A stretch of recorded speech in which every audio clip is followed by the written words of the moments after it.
UFC 304. These are the full card predictions and the betting breakdown. Looking forward to talking about each of the matchups on the card. So make sure you guys smash the likes if you're new, subscribe, turn the post notifications on. Make sure you share the video too. Also note, I am going to be live for the entire card starting at 6 p.m. Eastern time on Saturday. Do not miss the fight companion, and let's get into the fights. First fight of the night.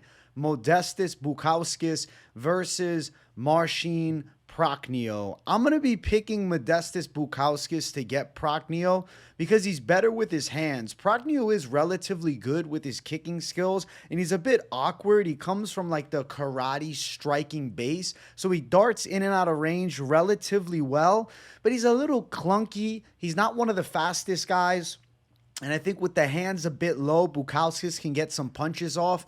I like the way Prachnio attacks the legs, and we've seen Bukauskas get his knee destroyed by Khalil Roundtree, who attacks the legs really damn well. And crazy, Prachnio actually beat Roundtree some years ago. But MMA math is meaningless here.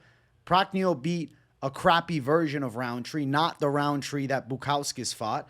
I feel like a decision is likely in order here, with Bukauskas landing some more significant strikes, close exchanges, Prachnio getting awkwardly wild at times, and Bukauskas being a little bit cleaner. Neither guy's sniffing a world title, but Bukauskas should get it on the scorecards. Now, betting side of the fight is minus 155 for Bukauskas, with Prachnio at plus 135.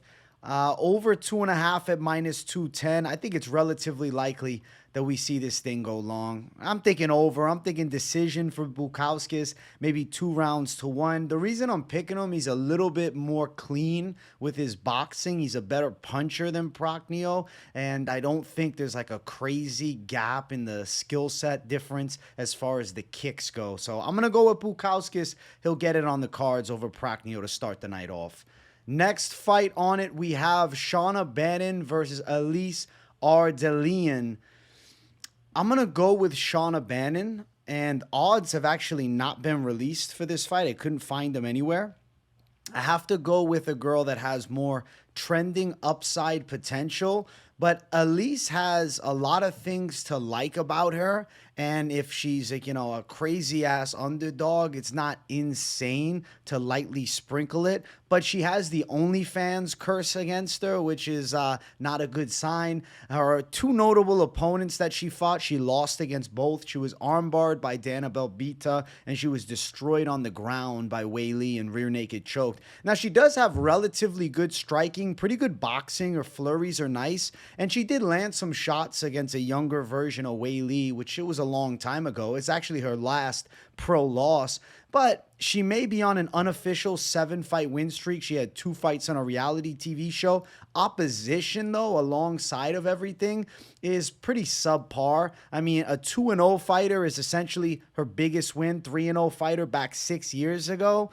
She's not been fighting girls that are even teetering towards UFC levels. So yeah, she's going out and looking pretty good, but at least Shauna Bannon on the other side has been fighting in Invicta. Now, she's not fighting world beaters there. I mean, you can say the same, 3-0-1, 3-0. She did beat a 6-4 Mina Grusander, and then obviously a loss to Bruna, Brazil. But that loss to Bruna, Brazil was a good lesson for her. She got to take on one of the higher caliber girls, rather, high caliber as far as like regional scene to UFC level, not high level UFC, but still a UFC veteran.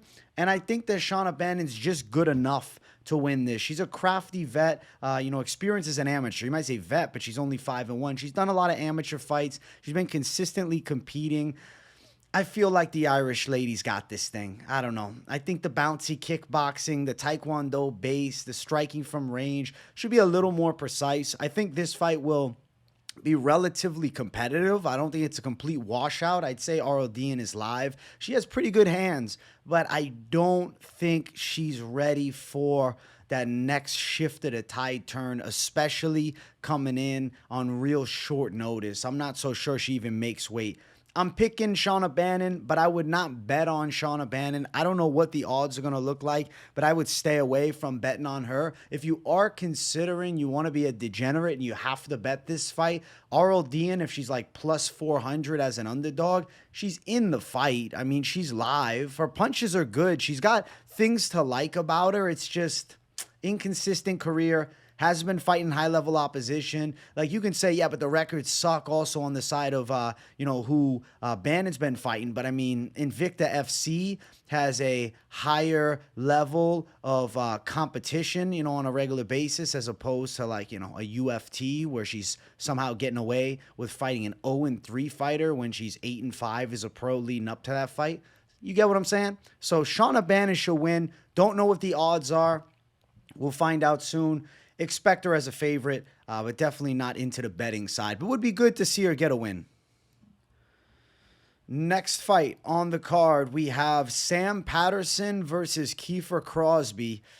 I'm going with Sam Patterson. I almost said, wait a second, Kiefer Crosbie by knockout. But Sam Patterson is just way better on the ground than Kiefer Crosbie. And I also think Kiefer Crosbie sells at this point. He pretty much gave up against Kevin Jousset after being relatively competitive in the first 2 or 3 minutes in the striking. Jousset started landing some decent shots, got him to the ground, and strangled him with ease. Sam Patterson has very good Brazilian jiu-jitsu. He's known for finishes. He's got a good rear naked choke. He subbed up Johan Leynes. Now, he does have a relatively weak chin, but it's dependent upon matchups. He fought Yanal Ashmuz at 155 pounds, and he was brutally knocked out in that fight. It was a weird combination, the hook that like led him to the floor and then big ground and pound that just shut him off. It's not as bad as we've ever seen. Like, I'm not saying he's missed the glass, and especially this is at 170, so he has less weight to cut down. He's a bigger individual here. I think he's healthy at 170 pounds. At 6'3", you should not be 155. I don't know how Jalen Turner or Ignacio Bahamondes does it. It's very weird to me. Kiefer Crosbie's a good brawler, but that's about all he is. So Kiefer Crosbie by first round knockout. If you're looking for a degenerate bet, maybe that's what you're throwing down on. But realistically, Sam Patterson is live for a submission, and I am going to predict that Patterson takes a couple shots from Crosbie, but even has some of his own striking success, gets Crosbie's back and strangles him. I don't think Kiefer Crosbie's too high caliber, but I guess, again, a situation where maybe a degenerate bet is in store because the odds are really wide. It's minus 350 for Sam Patterson with Kiefer Crosbie as a plus 285 underdog. Those odds are crazy. Over 1.5 is plus 160. Under is minus 200. I'm going to say we go under. I'm going to call Patterson by sub. I think this fight probably ends within the first 7.5 minutes. So the under makes a ton of sense here. I'll go with the chalky favorite in Sam Patterson. Kiefer Crosbie does have decent hooks, but like his technique is kind of shitty. Like even watching him swing bombs on Alex Oliveira 2 fights ago, that was his last win. Like he's throwing arm punches. Like, yeah, he had a clean knockdown of the corpse of Alex Oliveira. And then Oliveira's up and he's just winging these like slapping shots. And yes, I know Sam Patterson's been knocked out before. He's got 2 knockout losses. One is against, Ashmuz, and another one, he got caught with a punch and the ref jumped in way too early. So I don't think we can call him Mr. Glass just yet. And I'm not going to pick Kiefer Crosbie over Sam Patterson just because he got knocked out at lightweight against Yanal Ashmuz, especially as good as he looked against Leynes. And he ate a big punch from Leynes, who's a heavy-handed guy. So I'm going with Patterson by sub. Next fight on the card, Oban Elliott versus Preston Parsons. I'm picking the Welsh gangster to get the win. I like Oban Elliott a lot. He seems really confident at this point. He essentially told his fans, bet on me. I'm going to win this fight. And I have to fall into the side of having faith that Oban Elliott's skill sets continue to come together and he can beat a guy like Preston Parsons. Elliott has a good ground game.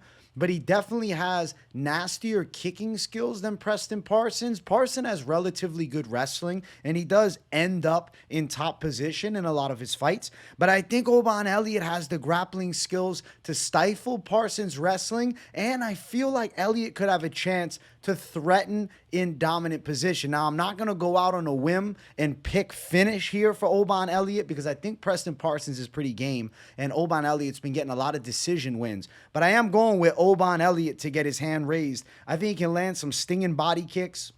I think the striking's competitive, but Oban Elliott's faster, and obviously, like I said, the snapping body kicks are a factor. I think Elliott's got better Brazilian jiu-jitsu than Preston Parsons, and Oban Elliott's a live dog here in this fight. It's interesting to see him as an underdog against Parsons. I know you could say, Parsons 2-2 in the UFC, has fought higher level opposition, sure, but Oban Elliott's going to be a tricky fight, especially in enemy territory. You can say, oh, but Oban's not British. He's a lot closer to home than Preston Parsons going to be. I think there's going to be a lot of fans from Wales out supporting Oban Elliott. And I think the Welsh gangster's got something special. And I think you're going to see a better version of him this time than his debut against Val Woodburn, which was relatively dominant. The only downside is he did get a little bit rocked in that fight. As far as the odds, Oban Elliott, plus 130. The Welsh gangster is an underdog. Preston Parsons, minus 150. Give me Oban Elliott to win as an underdog. I think he's a good dog here. Over is minus 175 probably, but why am I going to play the over when I can go for the underdog, Oban Elliott, to win?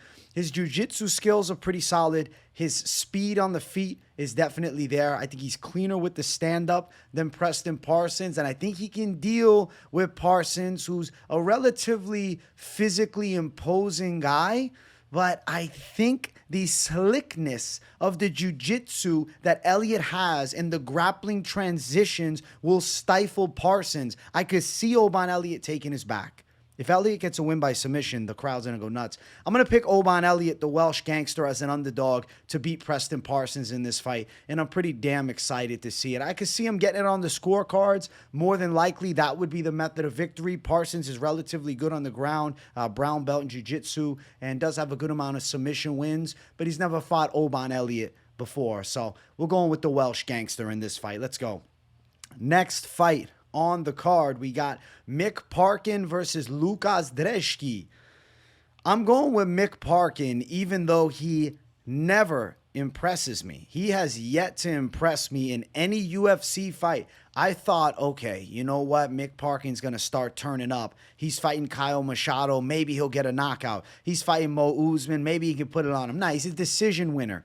But in this fight against Łukasz Brzeski, I think that's actually a good thing. Brzeski's not a horrible fighter, even though he's got a really bad, 1-3 UFC record. Easily could be 2-2 because that Boudet fight definitely could have went his way, but it don't really matter. Mick Parkin, a little higher fight IQ than Brzeski. Definitely has a wrestling advantage too, even though, yeah, Mick Parkin's game is based upon kickboxing, strikes from distance, well-timed shots, controlling the range, and taking his damn time. Parkin's flat-footed and he lacks explosiveness.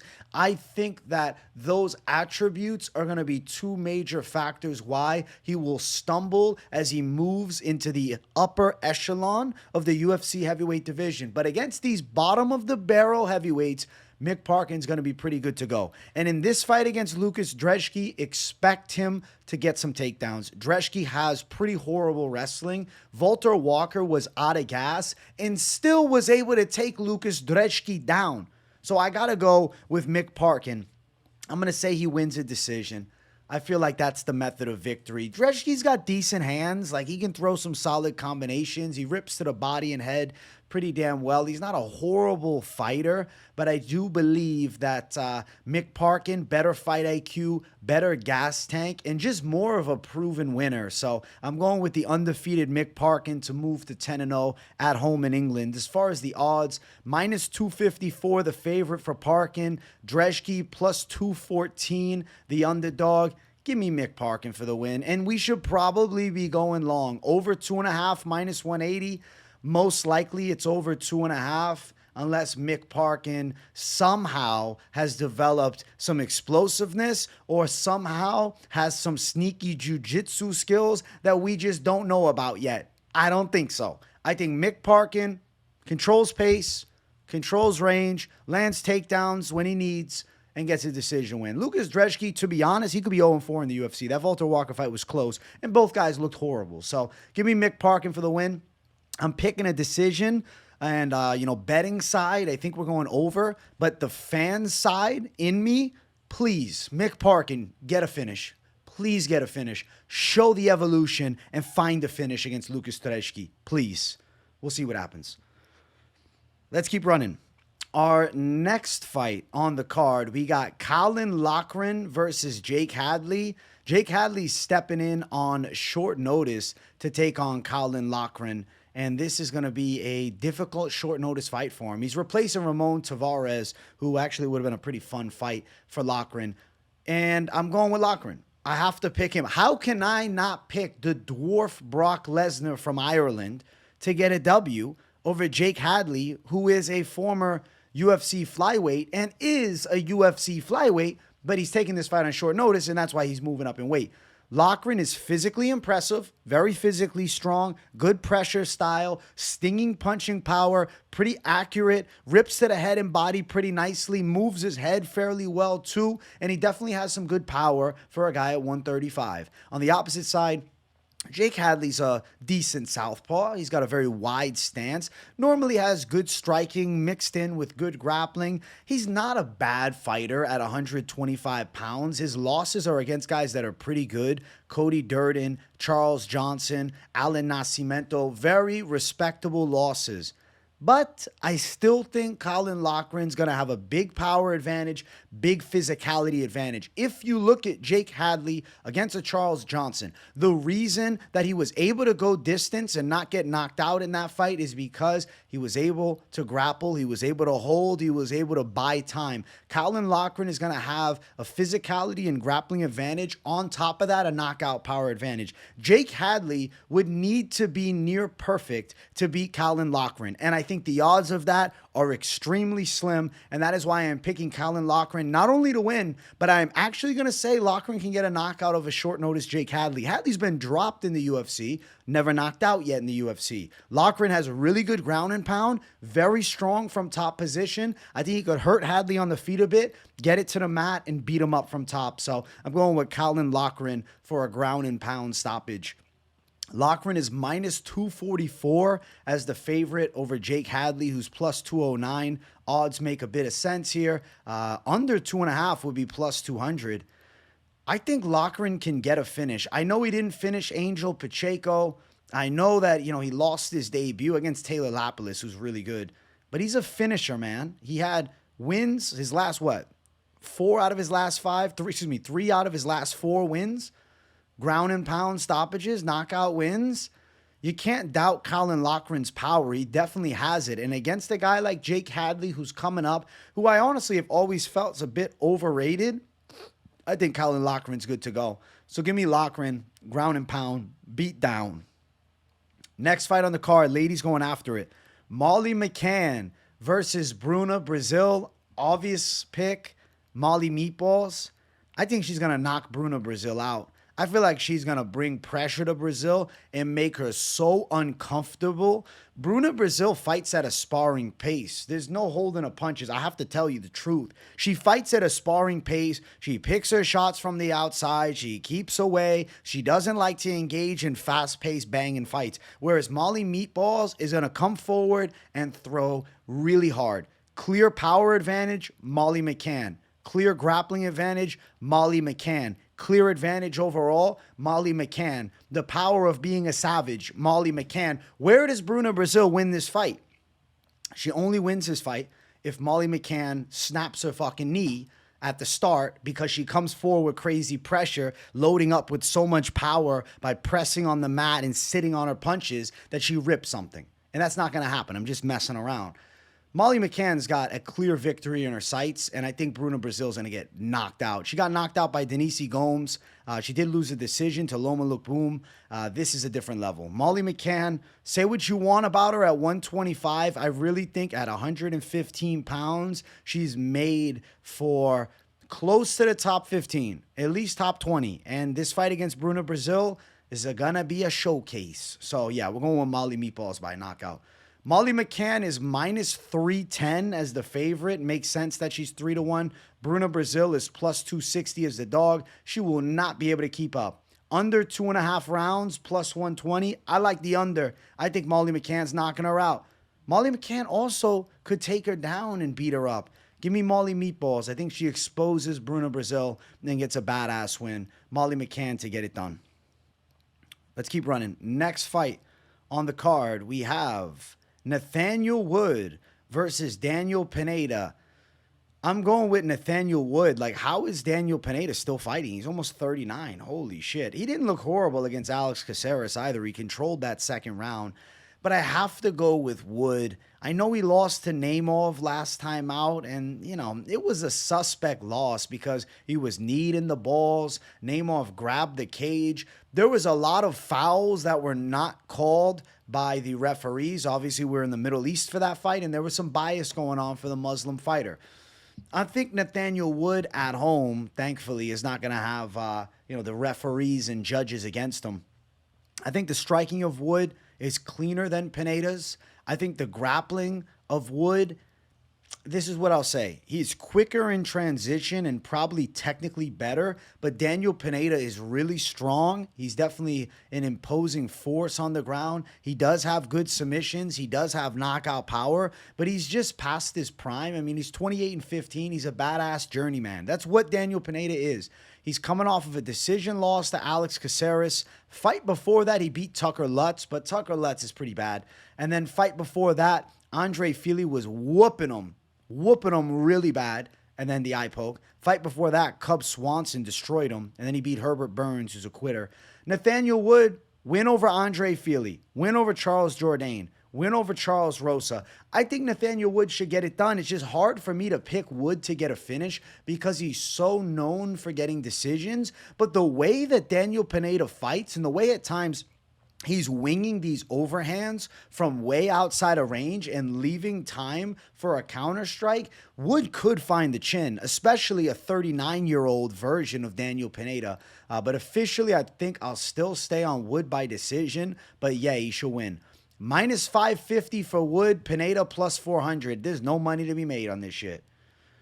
Over 1.5, minus 160. Probably going over 1.5, but damn.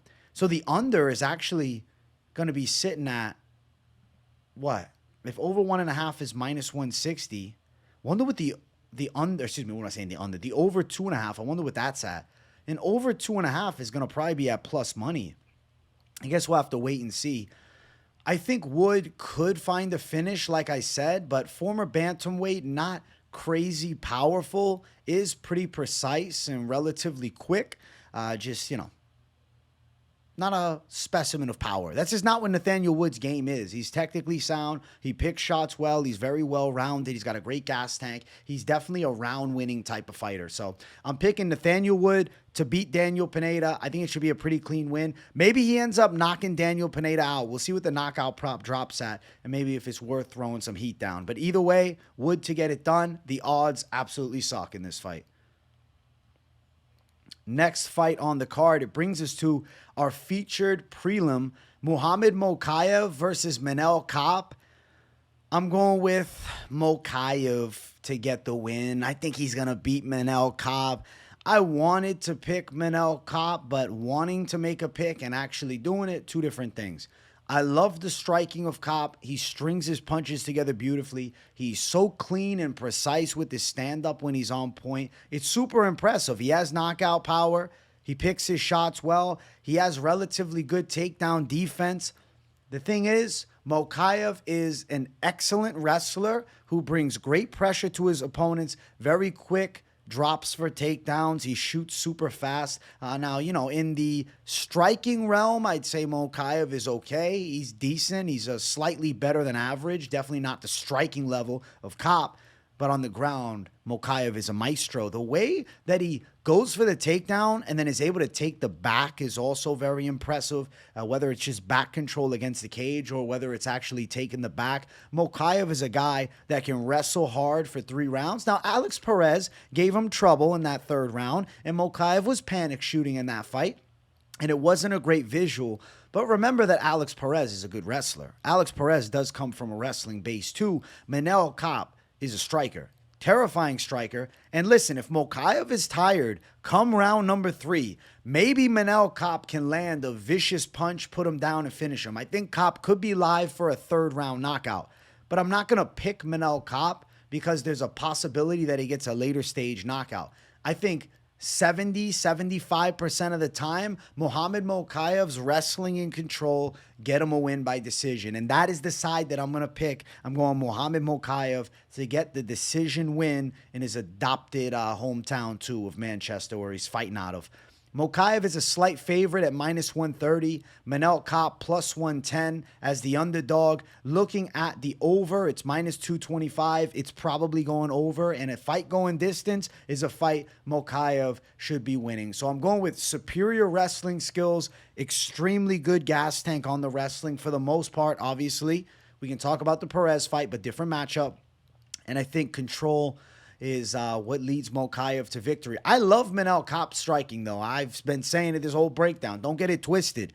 On the feet, Manel Kape has the power to sleep Muhammad Mokaev, but he's going to have to stop a lot of takedown attempts. And it's not like Mokaev is a one-shot type of guy. He just shoots one takedown. He's a chain wrestler. And I expect him to chain some takedowns together until he gets Kape down, or at the very least, garners control against the cage. So I am going with Muhammad Mokaev to beat Manel Kape. I think he's going to get it done, and it's going to be a decision win for him, which is the biggest win of his life against Kape, who's pretty badass. Mokaev for the victory. I don't know about a title shot. Maybe. Probably, honestly. Even if it's not that impressive, like how can you deny him at 12-0 with a win over Manel Kape? Let's jump to our main card. If you guys haven't yet, make sure you smash the like button. If you're new to the channel, subscribe. We got Arnold Allen versus Giga Chikadze to open up the main card. I'm picking Arnold Allen to beat Giga. I know Giga Chikadze comes from the kickboxing base, and he has awesome kicks, and he's really scary on the other side, right? But he looked pretty damn human when he fought against Alex Caceres last time out. I mean, Caceres was confidently throwing shots at him. Giga Chikadze from distance, control range relatively well, but he didn't get a knockout win. I think that knockout over Caceres would have got the, hype going back for Giga Chikadze, but I can't really garner much hype from that. He's also 35. He's almost 36. He's not going to beat Arnold Allen. Arnold Allen's got his number already, but even look, Calvin Kattar 2.5 years ago, and then 10 months ago, he fought against Alex Caceres. So he was out for a long time, and he came back looking worse than he's looked before. Now, granted, Calvin Kattar dominated the fight, but ultimately, Calvin Kattar's level to Alex Caceres is a pretty significant jump. Even though they're both technically ranked, there's a significant jump from former world title challenger to top 15 gatekeeper. Arnold Allen, on the other side, gave Max Holloway a difficult fight, lost a decision. Gave Movsar Evloev a difficult fight, lost a decision. There was things to like in both fights. Arnold Allen, good pressure, good striking, good grappling to back it up. Like, if Arnold Allen needs to, I see him with the ability to take Giga Chikadze down. Chikadze is an elite-level kickboxer, and his body kicks are crazy. That Giga kick is lightning fast and dangerous, but he's going to need to land it. And I don't think Arnold Allen makes that easy. Allen fighting out of southpaw, I think is going to put some pressure on Giga Chikadze, and I do think that a high IQ game plan is in store for Arnold Allen. I think he is going to mix in some takedowns. I don't think he's just going to allow Giga Chikadze to kickbox from the mid or long range for 3 rounds. I think Arnold Allen's going to look to wrestle a bit, and I think he's going to succeed with that. I'm going Arnold Allen to get the win. I do believe he probably gets a decision. I mean, he got this badass finish at Dan Hooker, injury win over Calvin Kattar, and then obviously the 2 straight losses. Giga Chikadze is pretty tough, though. Giga Chikadze, he hasn't been, finished inside of the UFC. I remember when Giga Chikadze got rear naked choked. I can't even remember the guy's name that he fought against, but I remember when he got rear naked choked on the Contender Series. Obviously built back way better since then. But Arnold Allen, what are the odds he gets a submission? 4 wins by sub. When was his last submission win? He got a sub win against Mads Burnell. I'm curious how big the plus money is. Obviously, we don't have those type of props just yet. But I think Arnold Allen by sub is like a crazy plus money. Maybe it's a degenerate sprinkle. But ultimately, I think Arnold Allen straight down the center is the winning call. He's a minus 240 favorite. He can win this fight by decision, and he could win this fight by submission. Plus 205, Giga Chikadze as the underdog. I don't think Chikadze is Allen's level. I think Chikadze is good enough to be in the top 15, top 10, but not to the caliber of somebody that's going to be fighting for a world title. So over 2.5 is minus 240. The under is plus 190. I just think Arnold Allen, it maybe becomes a parlay piece. I mean, the Giga kick is always scary, right? Giga Chikadze snaps him to the body and things can change. But Arnold Allen on a 2-fight losing streak, really just coming into his prime now at 30, losing to a nearly 36-year-old Giga Chikadze who's not been consistent. He's got 2 fights in 2.5 years. It just doesn't compute in my brain. So I'm going with Arnold Allen to beat Giga Chikadze to start the main card. Next fight on the card, we got Christian Leroy Duncan versus Gregory RoboCop Rodriguez. Love this fight. I'm picking RoboCop to beat Christian Leroy Duncan. And I am a Leroy Duncan fan. I'll admit that to you guys. I think he has a really nice striking game. Very creative style. Very good from distance. Nasty kicks, nasty punches, throw some spins out there, uncomfortable attacks that he can do. The stand-up is impressive, and he's shown some wrinkles to his game, controlling fighters on the ground. But we need to recognize his opposition. Claudio Ribeiro, not good. Not good. Claudio Ribeiro is powerful, but he needs to be able to swing a wild shot at you and find the chin. He's not going to land money against those, or many of those, against high-level UFC fighters. Fight before that, Dennis Tululan, mid-tier guy. Loss to Armin Petrosian pretty clearly. He was hurt in that fight. He was backed up. He was made uncomfortable in that fight. On the opposite side, you got RoboCop Gregory Rodriguez. As much as we can knock him for this Bruno Ferreira loss, it's because he got reckless crazy, threw caution to the wind, and was swinging for the fences trying to force a knockout. After that, 6 months later, he came back and took Dennis Tululan down and destroyed him in a minute. Fight after that, knocked out Brad Tavares. RoboCop has the option of getting this fight to the ground, which I think is a major factor. I see RoboCop looking to grapple a bit with Christian Leroy Duncan, especially if we get into the second or third round. The power of RoboCop is devastating too, and I think the power of RoboCop could hurt Leroy Duncan, but the same can be said about Leroy Duncan's hand speed. He could rock RoboCop. Now, RoboCop is known as being relatively chinny, but it's so random. It just comes in weird fights. Like he'll go, he beats, Tululan, Tavares, Bruno Ferreira knocks him out with something crazy, right? He went distance with Armin Petrosian, who's a good striker, and he lost a split decision, and obviously a unanimous decision loss for Leroy Duncan against the same guy. Or like then RoboCop loses on Contender Series some years ago to Jordan Williams. It doesn't make a lot of sense. So Leroy Duncan can definitely find his chin. I think there's a high probability of this fight ending inside of the distance, but I think RoboCop's boxing is live to do damage, but I believe his best asset is going to be willingness to engage in grappling and success on entries and takedowns to use his superior ground game to beat a guy like Christian Leroy Duncan. So I am going to pick RoboCop, but I'm going to caution you if you're throwing the hammer down on him. We've seen him phased. We've seen him put out. It's happened before, but it doesn't mean it's going to happen again. Minus 130 for Leroy Duncan. RoboCop is plus 110. What's an under 2.5? Do we got that? Under 1.5 is plus 105. I like under 2.5 way more. Under 1.5 is risky, man, because I could see this fight going longer, and it wouldn't be out of this world if RoboCop and Leroy Duncan found its way to a decision. I just think it's rather unlikely. I'm going to go with RoboCop to win, but I do like Leroy Duncan. Pretty much a coin flip fight.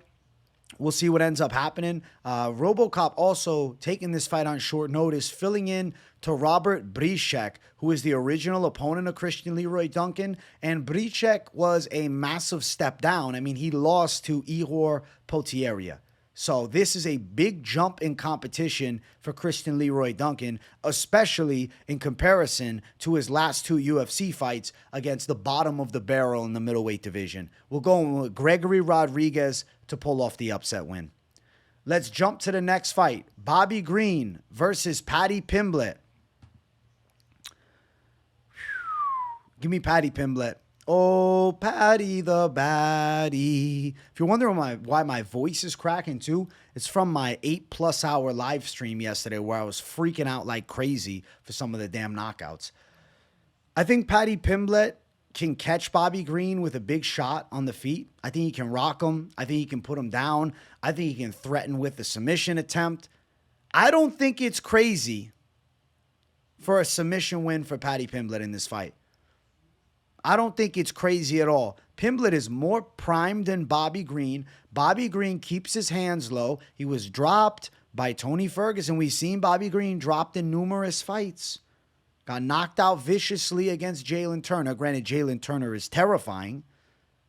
Paddy Pimblett still has fast 1-2s. Now, Bobby Green has big 1-2s also. But the hands are going to be down. If Paddy closes that gap and throws hard, he could catch Bobby Green, hurt him. And with the flash knockdown, I think Bobby Green could find the submission. I think he's live for a rear naked choke. Paddy Pimblett's got a good rear naked choke. I'm going Paddy Pimblett by submission. I could see him clubbing and subbing Bobby Green. I definitely think he's beating Bobby here. I think Paddy Pimblett is still legit enough to take out a guy like Bobby Green. Odds for the fight. Paddy Pimblett, -115. No, he's the underdog. +100 here, -103 there. So at most spots, Paddy Pimblett is a slight underdog with Bobby Green as a slight favorite. Essentially, pick'em's odds. I'm saying under 2.5 with +145 is the official pick. But, you know, the betting side of it with the over-under is risky territory. I think the money line of Paddy Pimblett, if anything, is what would make the most sense. So I'm going with Paddy Pimblett to get the win. As the dog, I think he's going to find the chin of Bobby Green, who keeps the hands low at all times. His game is based upon using gamesmanship, getting in his opponent's head. And boxing up Jim Miller does not equal beating Paddy Pimblett. Bobby Green's getting beaten in this fight. I think he's getting strangled. I'm going with Paddy Pimblett via submission. Next fight on the card, the co-main event of the evening. We got Tom Aspinall versus Curtis Blaydes 2. I'm going with Tom Aspinall to right the wrong. I picked him in their first fight. I think that he's gotten better since that point. Curtis Blaydes had a really bad loss to Sergey Pavlovich, and then he had a lackluster win against Jailton Almeida. You can say relatively impressive. The whole first round, Almeida was just smothering him against the cage, and then Curtis Blaydes in the second got some elbows off, finished Almeida off with some ground and pound. Tom Aspinall is definitely the better boxer than Curtis Blaydes, but we are going to find out about the chin. Like, Curtis Blaydes has some pop in his hands, and if he lands a big shot on Tom Aspinall and Aspinall ends up being made of glass, I guess this is the fight we'd find it all out. Because he did, being Aspinall, kind of get touched a bit against Sergey Pavlovich. But I think Tom Aspinall finds a way. I think he can rock Curtis Blaydes. I think he can knock him out. I think Tom Aspinall could even club and sub a Curtis Blaydes, but officially, I think that Tom Aspinall is going to outbox Curtis Blaydes. I think Blaydes and him from distance, you got to favor the speed, favor the flavor of Tom Aspinall. Landed some clean shots, stinging Blaydes a bit. Blaydes was badly knocked out by Sergey Pavlovich. We've seen Blaydes knocked out in all 4 of his UFC losses. Granted, one of them was a doctor stoppage against Francis Ngannou. Still, all 4 of his losses are finish losses. This fight is not going distance. No way, no how. I am predicting Tom Aspinall knocks out Curtis Blaydes. I think he finds the chin. The boxing's going to be too quick and too devastating, and I think Curtis Blaydes is getting slept. I love the fight, though, and I'm excited to see him run it back. Tom Aspinall, -360. Curtis Blaydes, +295. I think if I'm Team Curtis Blaydes, I'm shooting. I want this fight on the ground ASAP. I want this fight on the ground quickly. I don't want to be messing around. All right, let's see here. Fight doesn't start round 3 is minus 250. Blaydes is way too wide of a money line. The under 1.5 is minus 160. I do think the under is pretty damn live in this fight here. I just think it's a fast-paced fight. I think both guys are going to show vulnerabilities early and who can capitalize. I expect the speed of Blaydes to be the biggest difference maker, and I'll go with him. Let's see. Is there any impressive calls? Aspinall KO, minus 110. Aspinall sub, plus 350. I don't really love the odds, but they're there. I think Aspinall gets a win inside distance. Officially predicting Aspinall to get the knockout win. I think he finds that Curtis Blaydes chin. The boxing is quicker. Blaydes has shown vulnerabilities in the striking. Curtis Blaydes going to shoot takedowns and out-wrestle Tom Aspinall? I don't see it. Compare their grappling skills. Aspinall is way better at jiu-jitsu. Tom Aspinall submitted Volkov in a round. Curtis Blaydes had to work 5 hard rounds to beat Drago Volkov. So give me Tom Aspinall and still interim champion. He should be fighting for the damn world title, but that's a conversation for a different day. Aspinall gets it done. He knocks out Curtis Blaydes and rights his wrong. His only UFC loss, he avenges. Let's jump to the main event of the evening. If you guys haven't yet, make sure you smash the like button. If you're new to the channel, subscribe. We got Leon Edwards versus Belal Muhammad 2. I'm picking Leon Edwards to win by decision. How can I go against a surging Leon Edwards? Now you could say, oh, but Belal's surging too. Wait a second. Leon Edwards is surging and winning fights, championship fights. Belal Muhammad is taking out a lot of good opposition. I respect it, but not anybody like Leon Edwards, though. Win over Gilbert Burns. Impressive. It was a year and 2 months ago. Impressive. It was impressive. But it wasn't like crazy badass. He didn't knock him out. He didn't sub him. He beat him by a decision. Good accolade. Sean Brady knockout almost 2 years ago. Pretty badass win. He beat him bad. Vicente Luque win, clean dominance, even though Luque washed at that point. Wonderboy win, reliant on wrestling, but expected. Damian Maia win, pretty badass beating an OG like Damian Maia. But on the other side, you got Leon Edwards, since the no contest against Belal, win over Nate Diaz. You know what? This one is a little stained because Diaz rocked him late.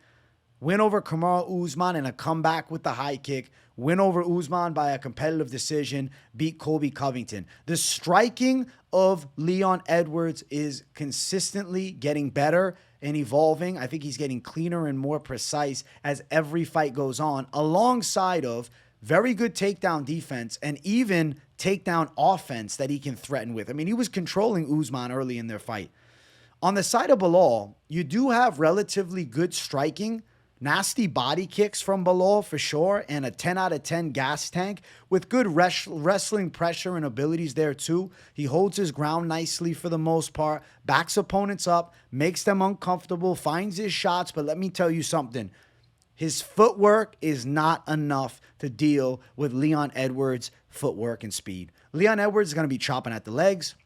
I think leg kicks are going to be very effective here. I see Leon destroying Belal Muhammad's legs, and I think that will slow Belal down in the later stages. Leon lands pretty good combination shots, stays moving, brings some pressure to Belal. Expect at some point Leon Edwards to look to get Belal Muhammad down, and I think he would be live to land a takedown. Go watch their first fight. Belal was getting outstruck.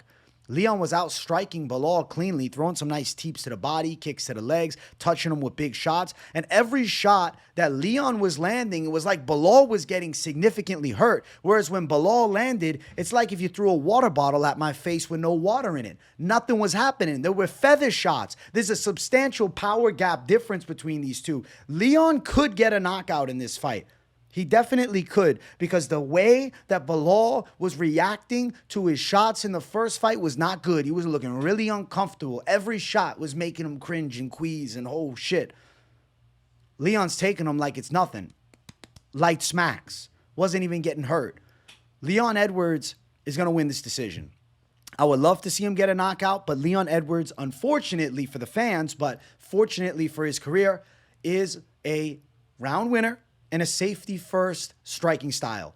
picks shots well, finds openings, moves well, slips well, counters well, times takedowns when need be, gets to the clinch when need be, and he wins fights with a high fight IQ. He's going to work Belal Muhammad. Probably 49-46 or potentially even 50-45. The speed difference will be evident from the first minute of the first round, and it will consistently play out through.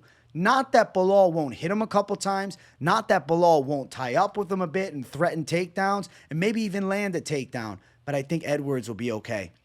Now, you may be critical of Leon Edwards versus Colby because Colby Covington in the last minute of the fight had top position and was throwing feather-fisted shots that were doing zero damage to Leon as Leon was holding on from the bottom. But I don't think that Leon Edwards put any effort into getting back up to his feet because he recognized that he had just won a significant majority of that fight and was guaranteed a victory. So he didn't look to put the extra effort out and finish that fight on top. But if he needed to dig deep and do such a thing, don't tell me you don't think Leon Edwards could have done it. Leon Edwards for the win, beating Belal Muhammad and still champion. I'm picking a decision, minus 205 the money line.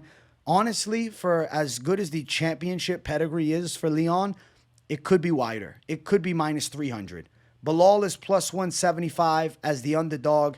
Looking at over 4.5 is minus 210. Wow, they're like sure of this fight going long. There's no money to be made unless you're confident as hell it's on the over. And as uncomfortable as Belal looked getting hit with big shots from Leon a few years ago, I don't know if I'd be as confident to throw over 4.5 as an absolute down, especially at minus 210. Belal to get knocked out. So Edwards KO plus 310. That could be a value, but realistically, Edwards by decision is the official prediction at plus 135. But the KO does call my name. I feel like he's due for a knockout. But I say that, and is anyone really due for a knockout, especially Edwards? He's not known for the KO. Dig into his whole UFC career. When's the last time we saw a KO from him? He got a knockout win, obviously against Oban, but I'm talking before the high kick from hell in 2022. Before the high kick from hell in 2022, he got a late finish of Peter Sabata in 2018, and he got a 8-second knockout over Seth Baczynski in 2015. Leon Edwards is a round winner, and he's a fight winner. He does it right, and he's a special talent. He's too much of a specimen for Belal, and he is going to eliminate and erase the name Belal Muhammad from at least the conversation of being a world champion. We're going with Leon Edwards to get the win in the main event. Those are my predictions for UFC 304. I hope you guys enjoyed. I'll have daily content, so make sure you're locked in, subscribed with the post notifications on. If you enjoyed the video, smash the like button. Thank you guys for the consistent support. Let me know some of your favorite picks in the comments, and definitely drop some hot takes. I want to hear you guys Paddy Pimblett versus Bobby Green prediction for sure, because that's a very, hotly contested matchup. And definitely the main and co-main events. I want to hear what my people are thinking. Let me know in the comments. If you got nothing to say in the comments, but just enjoy the content, as always, W in the chat to boost the algorithm for your boy. Thank you guys for watching. I'll see you all in the next one. Peace out.